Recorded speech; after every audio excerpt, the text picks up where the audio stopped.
So yan mga panola friends, Honda CB125. Bumigay ang sigunyal bearing, pinalitan natin at magkano ang nagastos sa pagpapaayos ng tricycle Honda CB125. So subaybayan nyo aking vlog hanggang sa dulo at ipapaliwanag ko sa inyo pagkatapos ng intro. Wow!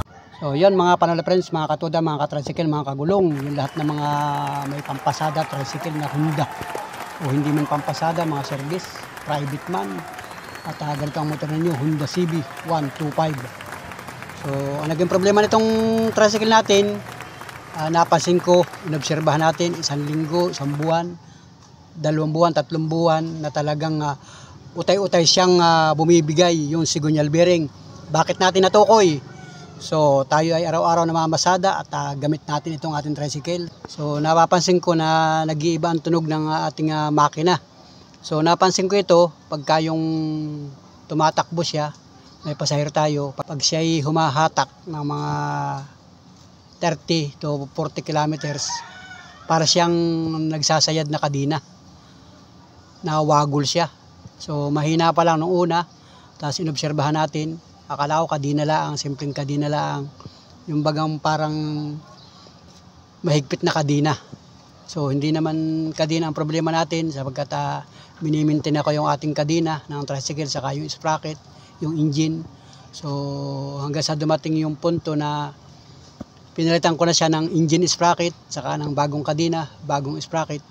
So inobserbahan natin sa ating pamamasada, oras-oras, pagka humahatak siya ay nawagol ang kanyang makina.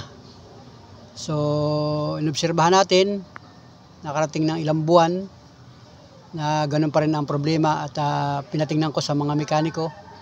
So ang target nga ay sigunyal bearing, at ilang mekaniko din ang aking pinagtanungan bago ko siya pinaayos. Ang target talaga ay sigunyal bearing. So nasa makina ang kanyang problema, hindi naman dito sa parting block. Kaya naobserbahan ko na talagang sa makina. So yung sigunyal bearing, bali 2 sigunyal bearing yon.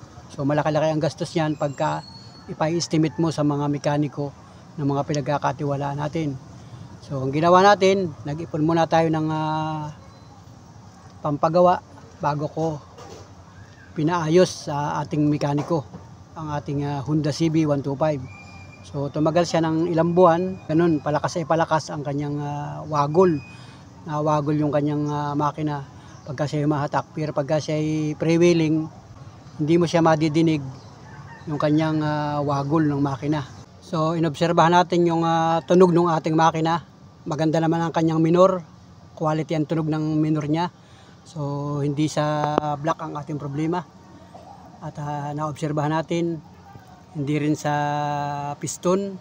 So talagang sa makina, dito ko napapansin yung tunog pagka siya humahatak, pag siya pumipwersa. Kaya talagang sigunyal bearing ang ating tinarget. Hindi rin siya connecting rod, sapagkat iba naman ang tunog ng connecting rod pagka bumibigay na ang connecting rod. So mapapansin mo yan pagka ikaw ay bihasa na nagtatricycle, maobserbahan mo yan kung sa block o di kaya sa makina ang tunog. So dito tayo nakapokus, sapagkat pagka humahatak lang siya, saka lang natin siya nadidinig, yung para siya nagwawagol, mga idol, pag siya pumipwersa. So kaya tayo nag-ipon ng pampagawa, at nung tayo makaipon na, so dinala ko siya doon sa mekaniko na pinagkakatiwalaan natin.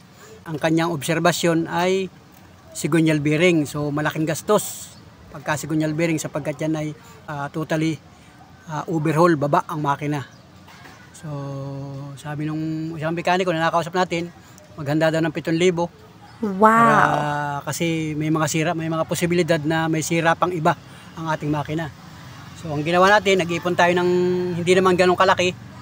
So nung pinag-aralan ko yung tunog ng ating makina, at saka, so yun nga mga panola friends, at in-schedule natin sa isa nating pinagkakatiwalaang mekaniko na ipaayos ang ating tricycle, sapagkat hindi tayo komportable na nagwawagol siya sa oras ng ating pamamasada.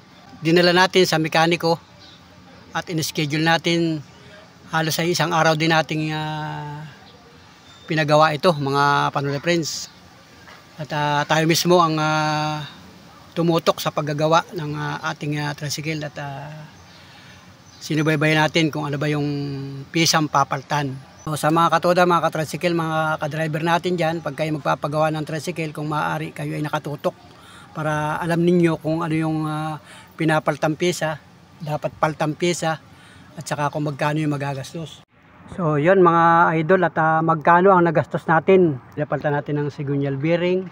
So umpisahan natin sa baba ng makina, ang bayad sa mekaniko 1,200 na ang kalakaran ng mga mekaniko dito pag ang tricycle ay baba o overhaul. So labor lang yun mga idol dito sa amin pagka ganitong 4-stroke motor. Conforme siguro sa ibang mekaniko kung magkano ang singil nila sa pagkaganyan ng mga kaso na segunyal bearing ang bubuksan.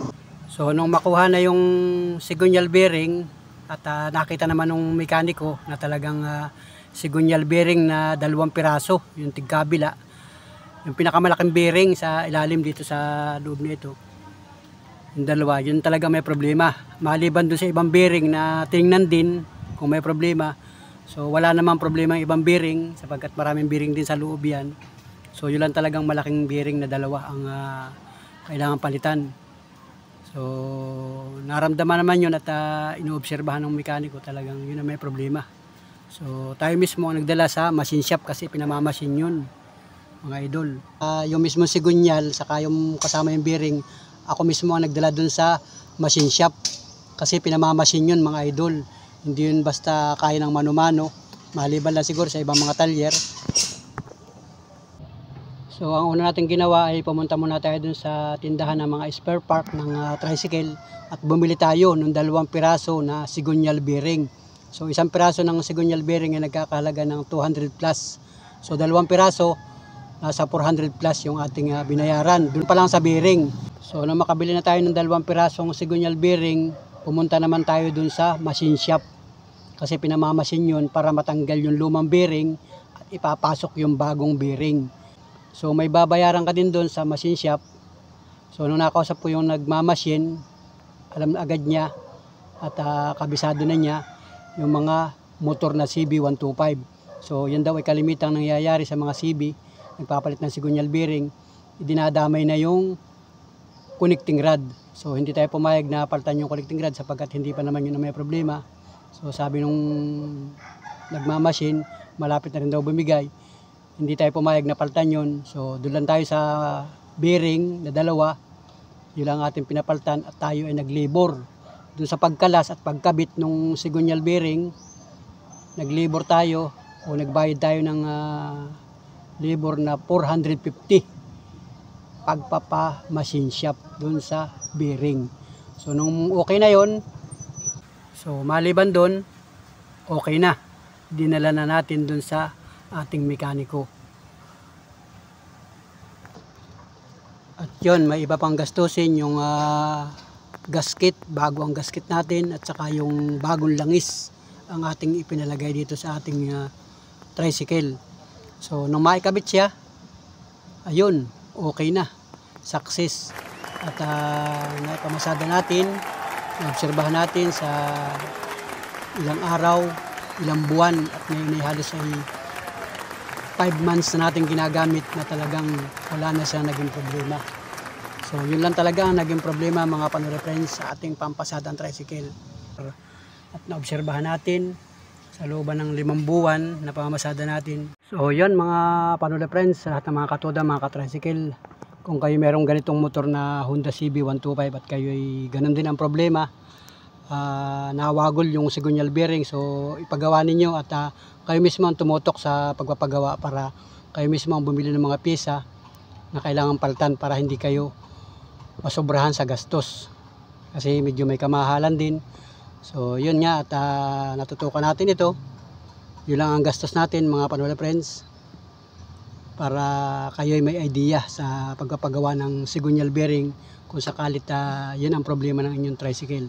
So hindi naman siya kamahalan, talaga lang yun ang presyo na ating ibinayad doon sa mekaniko.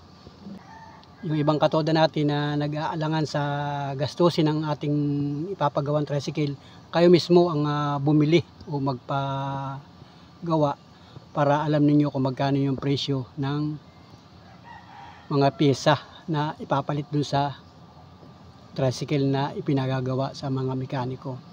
So yun mga Panola Friends, at sana'y nakapag-share tayo ng kaunting kaalaman dun sa pagpapagawa.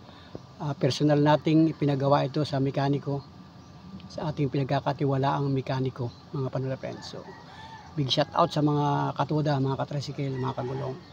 Alright.